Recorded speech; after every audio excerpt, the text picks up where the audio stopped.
Welcome to this week's Blind Intelligence. I'm your host, Miss Ronnie, and I always seek to give you exquisite cranial repertoire. This week, I am going to talk about a few observations that I've seen with the situation with Fantasia.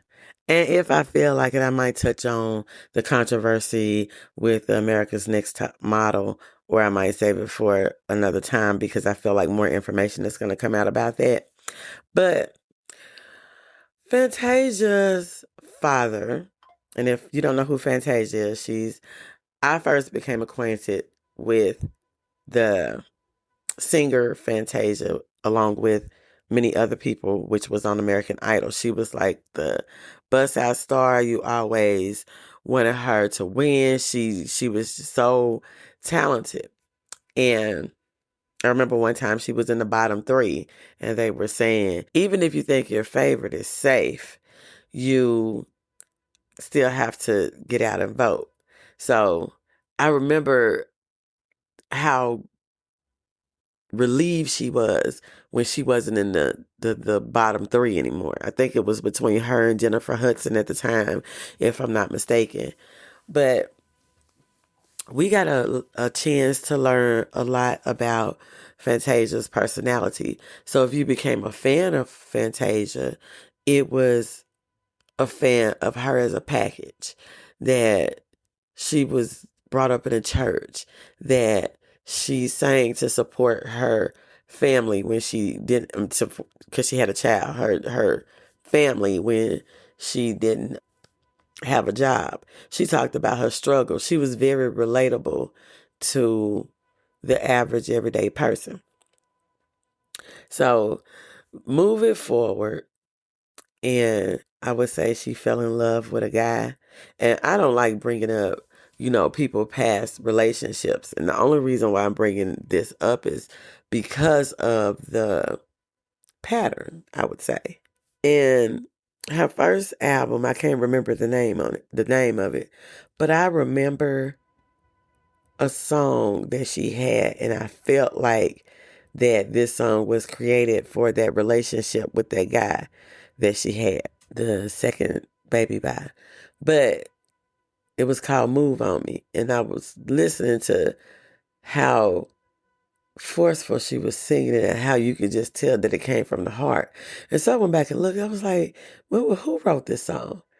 Fantasia wrote the song. She had two co-writers on the song. So I know that it was a song that came from her. And in that relationship, the guy was a T-Mobile manager or whatever. And not saying anything against that, because to me that's straight. So he was a T-Mobile manager. And from my understanding, he wanted to talk. It was her and her friend, and he wanted to talk to her friend, not her, but she wanted him, so she pursued him. So I fast forward to watching RRG, and I know I mentioned earlier that she was raised in the church, and I think that people take bits and pieces of the Bible, I feel, and I feel like her being submissive to her husband should be something that comes naturally, because I was watching RRG. And if you've never seen RRG before, I know she has a YouTube channel. I don't know if there's like other portions, and she has like a online snack machine and all of that. But she do backstories on people in entertainment and the messiness of it. So if you want history in the music and entertainment industry, it's a good source, because sources say, she don't say allegedly unless it's some hearsay or whatever. But I was watching RRG, and she had did a story on when Fantasia and her husband got together. Now keep in mind, with the Antoine Cook guy, the T-Mobile person, she pursued him. And I learned on RRG that she also pursued the husband that she has now, that she was the first one to call, that she was the first one to invite. I thought that when a man finds a wife, he finds a good thing, not with a woman finds the husband. Now, I know that things kind of change depending on the situation. But in that situation, she was looking for traditional family, traditional love. But she pursued it. He didn't. And I'm not going to say that he wasn't interested. But, and this is nothing against his past because people can change. But I feel that if this man spent 11 years in prison, then that's what he knows. That's what he grew up in. And so I did listen to him talk, and he seems to be a very smooth talker. And my question is, how do you go from running a multi-million-dollar logistic company to now you're the CEO on everything in entertainment? What happened to the logistic company?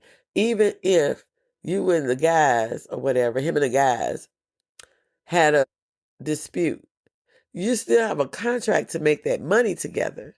So how did you just up and leave a multi-million-dollar company just like that? I remember Fantasia making a speech at Candy's wedding. I think it just showed a snippet of it. And I feel like I feel like Fantasia has been raised in the church and conditioned that something has to be said. And I feel like she should look at Candy's situation. I know Candy loved Todd or whatever, but she didn't listen to her mother. You're not listening to your father.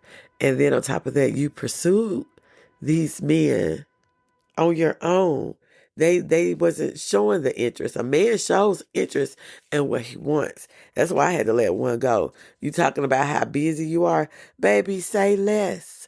Say less. When you get unbusy, I might not even have the same phone number for you. You might be blocked, or I'm not talking to you anymore when I know that you're on that bullshit. And I just feel like that the husband is a smooth talker to her. And she said in an interview that she had to learn to be submissive to her husband.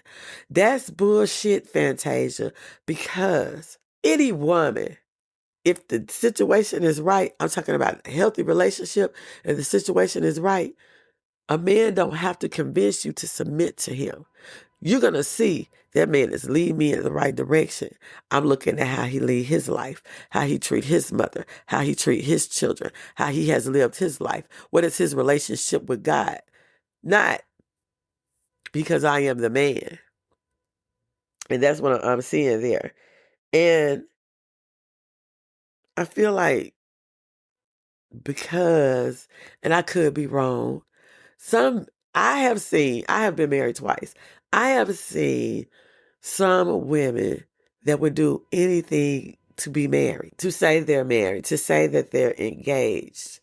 And to me, being married is the responsibility that you have to each other, the commitment that you make to each other.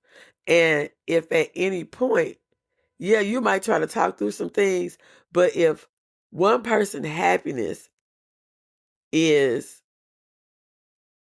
going to make the other person unhappy, that's that unequally yoked, and you have to remove yourself.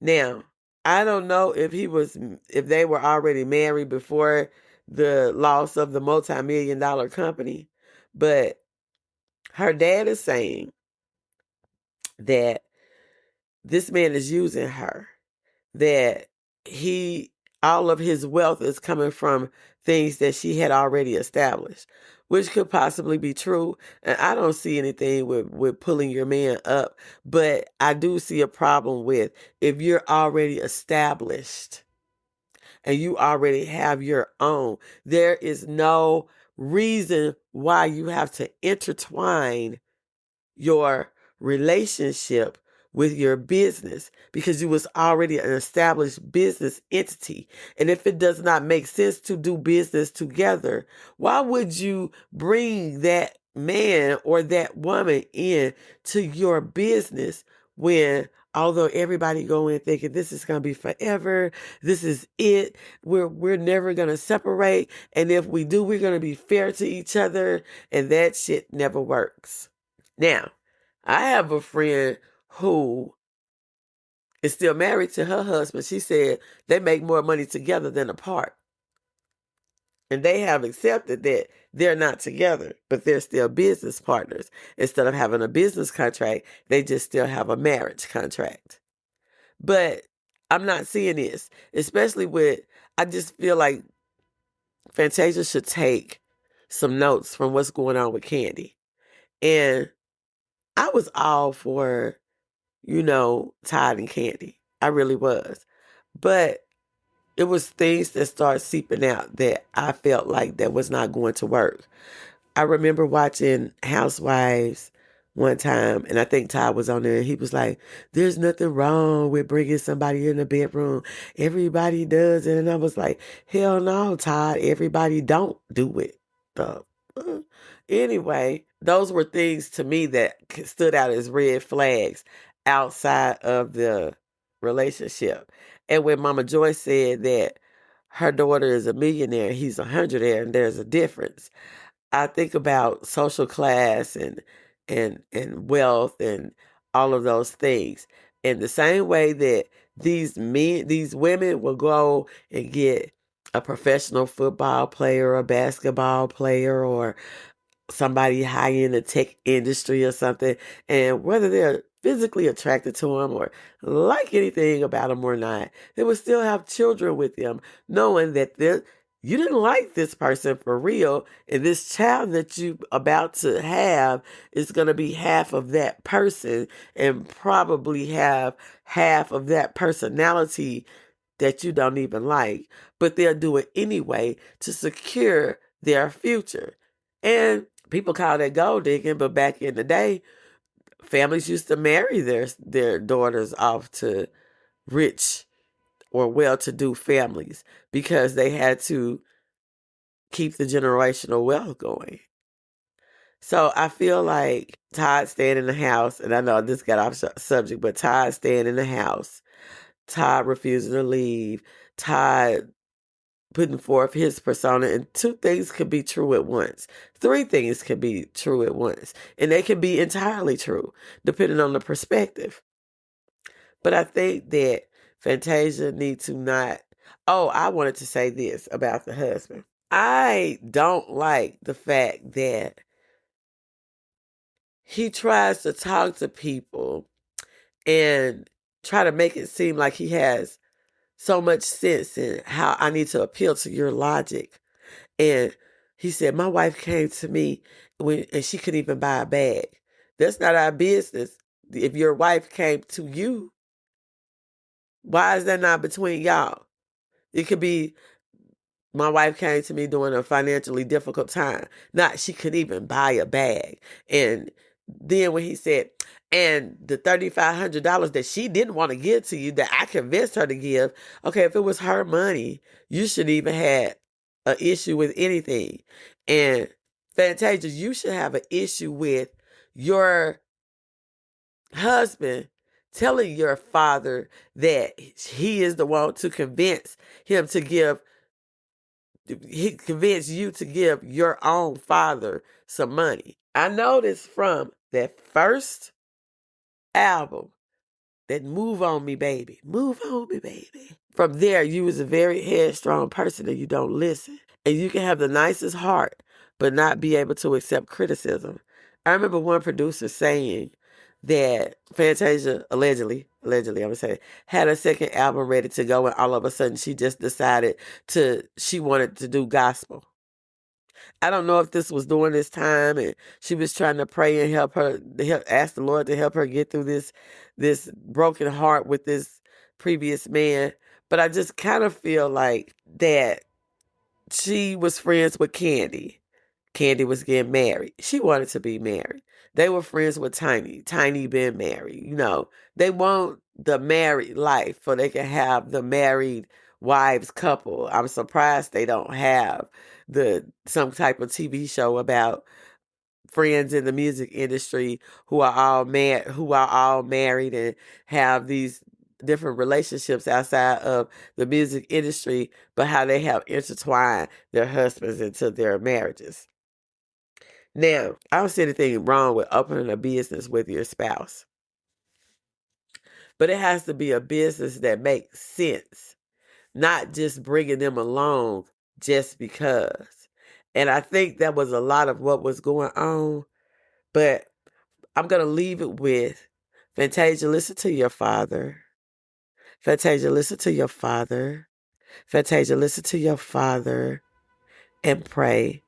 Fantasia, listen to your father. Fantasia, listen to your father.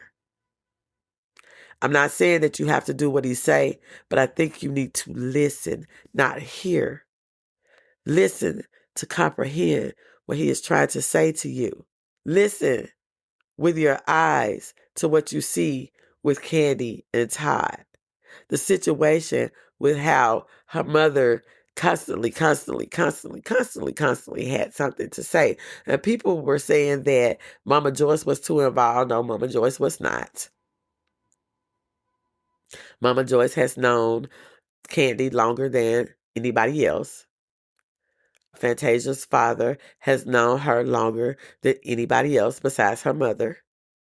So, again, my advice is listen, Fantasia, to your father. Okay, that's all I have for you today. And I may be back to talk about this America's Next Top Model. Maybe. I'm going to say this before I get out about America's Next Top Model.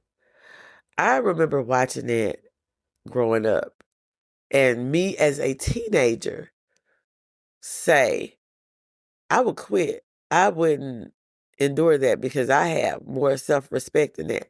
So even as a teenager, I had more self-respect than to think that America's Next Top Model was the only way. And I live in Arkansas, and there were a couple of contestants from America's Next Top Model that done extremely well. And I think that was the reason that I kept watching. But like, I listened to Eva say that she didn't have the experience that others have. Ma'am, did you forget that big tarantula that was on your face that you were terrified to do and how they talked to you when you could not do it at first?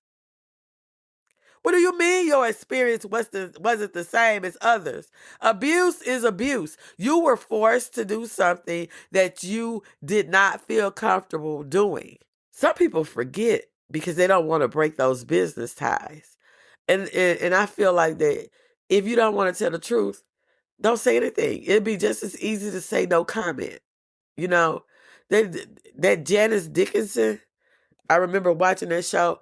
I was like, how's she going to judge somebody on beauty and she's not beautiful? And even when she was considered beautiful and young, she was still just normal. There was nothing extraordinarily beautiful about her. And her attitude sucks. And Tyra attitude sucks. And I think that she thought that she had a version of beauty because beauty is the uniqueness. She had the different color eyes. She also had the Chardonnay forehead. And I'm not talking about anybody's forehead because I got a big forehead too. But I feel like those people during that time, even Miss J, even though he wasn't as, I would say, as harsh as the others, you are a grown man walking around in high heel shoes at the time trying to tell a woman how to walk, and you're a man. Folks didn't see a effing problem with that shit. So when I was watching Kim Pyre, so Ferranda Brasfield, she's from Arkansas, from Stuttgart, made an official statement, I think on her Instagram, that made it to Kim Pyre. And she was saying that she felt that none of the judges took accountability. And none of you judges took accountability for anything that you did. And I feel like even the ones who said, well, I really didn't have it that bad, even with Takara, it was trying to tell her that she was too heavy set and that plus size models don't make it. Well, then why in the hell do everybody have a BBL now? They wanted what she already had naturally.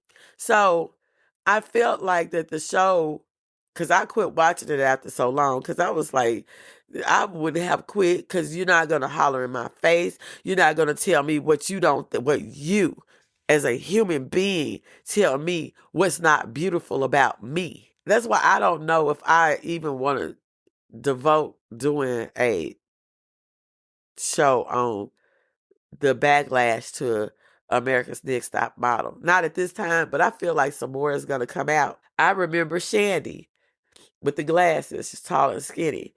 And how they were talking about the cameras was rolling while she was having sex with some dude or whatever. Isn't that against the law? But you're openly talking about, but isn't that against the law? I don't care what kind of contract was signed to come to the show. Isn't that against the law? But I'm going to leave it there because I guess it's triggering to a lot of people to go back and look at that and to remember the thoughts that you had, because I never really cared for Tyra Banks after that show. And I think she hosted like some type of music award show after that. And I wouldn't even watch it because I was just that disgusted by how her behavior on that show towards teenage kids. And she was an adult. And I don't care what you endured.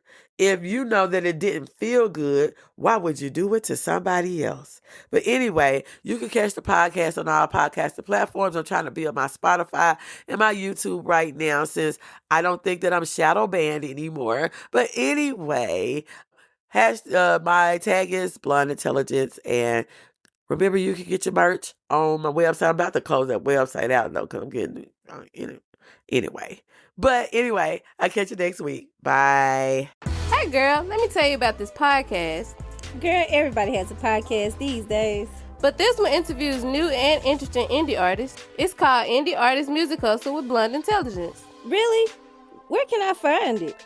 It's on all podcasting platforms, streams live on social media, and on rpentradio.com. What'd you say it was called again? It's called Indie Artist Music Hustle with Blonde Intelligence. Girl, I'm gonna have to check her out. Give it a check, girl.